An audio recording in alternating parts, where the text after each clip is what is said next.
প্রকৃতি ও মানুষের জন্য মারাত্মক ক্ষতিকর মিথেন, কার্বন ডাইঅক্সাইড ও নাইট্রাস অক্সাইড এই সব গ্যাস দীর্ঘদিন ধরে ইটের ভাটার কালো ধোঁয়ার মাধ্যমে বাতাসে ছড়িয়ে পড়ছে, যার প্রভাবে বাড়ছে শ্বাসকষ্ট, ত্বকের রোগ সহ নানা জটিলতা। ক্ষতিগ্রস্ত হচ্ছে পরিবেশ ও কৃষি উৎপাদন। ঠাকুরগাঁও সদর উপজেলার আচকা ইউনিয়নের বকেশ্বরহাট এলাকায় অবস্থিত MA ব্রিক্স ৩ ইট ভাটায় প্রথমবারের মতো পরীক্ষামূলকভাবে চালু হয়েছে পরিবেশ বান্ধব কার্বন পিউরিফিকেশন প্ল্যান্ট CPT। এই আধুনিক চিমনি ব্যবস্থাটি মূলত ৮টি চেম্বারে কাজ করে। চিমনি দিয়ে বের হওয়া কালো ধোঁয়া আন্ডারগ্রাউন্ড ওয়াটার স্প্রে চ্যানেলের মধ্য দিয়ে প্রবাহিত হয়। এতে কার্বনযুক্ত দূষিত কণা পরিশোধিত হয়ে কালো ধোঁয়ার পরিবর্তে সাদা ও শীতল বাষ্পে রূপ নেয়, ফলে বায়ুমণ্ডলে দূষণের মাত্রা উল্লেখযোগ্যভাবে কমে আসে।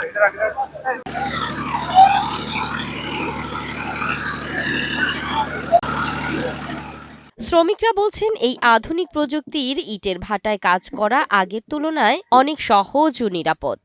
এটা ধূমের কোনো বাসনা নাই, তাতে এই ভাড়াগুলো সম্পূর্ণ পরিবেশ বান্ধব ভাড়া। এটা মানে অন্য ভাড়াতে কাজ করতে যে ধুমার যে স্যান্ডা পাইতাম, তার থেকে এই ভাড়ার স্যান্ডা অনেকটাই কম, নেই বললে চলে।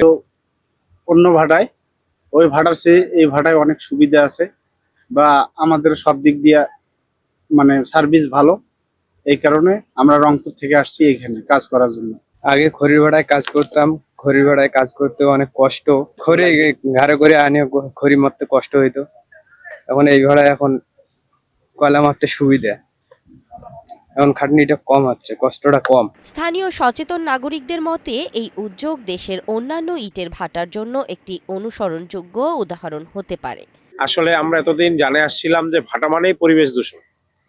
এই ধারণা থেকে বের হয়ে এসে এই যে ঠাকুরগাঁয়ে প্রথম জুয়েলের ভাটায়, MA ব্রিক্সের ভাটায় যে CPT মাধ্যমে, এই প্রযুক্তির মাধ্যমে ভাটার যে দূষণ প্রক্রিয়াকে দূর করে ভাটাকে দূষণ মুক্ত করার যে চেষ্টা, সেটা অনেকটাই সফল হয়েছে। ভাটার মালিক জানান, ঢাকা সহ বিভিন্ন জেলায় এই প্রযুক্তি পরিদর্শনের পর তিনি ঠাকুরগাঁয়ে প্রথম এই প্ল্যান্ট স্থাপন করেন, যেখানে প্রায় ২৫০ জন শ্রমিক নিরাপদ পরিবেশে কাজ করছেন। আমি এই প্রযুক্তি কার্বন পিউরিফিকেশন টেকনোলজিটি আমি গত বছর ময়মনসিংহ এবং ঢাকার আমিনবাজারে দেখে এসেছিলাম, এবং দেখে আমি অত্যন্ত আনন্দিত যে ইট ভাটায় এরকম একটি প্রযুক্তি স্থাপন করে ভাটাটাকে পরিবেশ বান্ধব করা যায়। সেই প্রেক্ষাপটে আমি আমার ভাটায় নিজে স্থাপন করেছি, এবং এটি বলা যায় রংপুর বিভাগের মধ্যে আমি প্রথম স্থাপন করেছি। আগুনে কাজ করে, এদের সেফটি আছে, এবং যে যারা আমাদের ডে লেবার বাইরে কাজ করে ওদের সেফটি সঙ্গে কাজ করি। এখানে আমাদের কোনো শিশু শ্রম হয় না।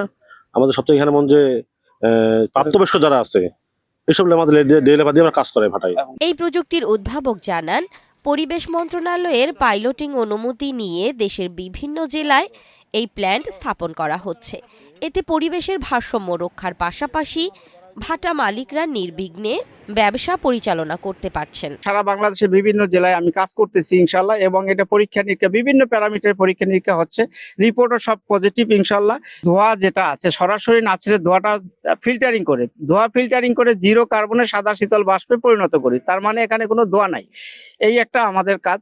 আর একটা কাজ হইল গিয়া, আমরা যে কার্বন যেটা জমা হইতো, যেটা উপরে উড়ে যেত, এই কার্বনটাকে আবার আমরা রিসাইক্লিং করি, কয়লার সাথে মিশিয়ে দিয়ে এটাও আমরা করি। এরপরে ব্যবহৃত যে পানিগুলি আছে, এই ব্যবহৃত পানিটাও আমরা রিসাইক্লিং করি। পরিবেশ অধিদপ্তরের পরিচালক জানান, অবৈধ ইট ভাটার বিরুদ্ধে সারা দেশে অভিযান পরিচালনা হচ্ছে ও ঠাকুরগাঁও শুরু হয়েছে।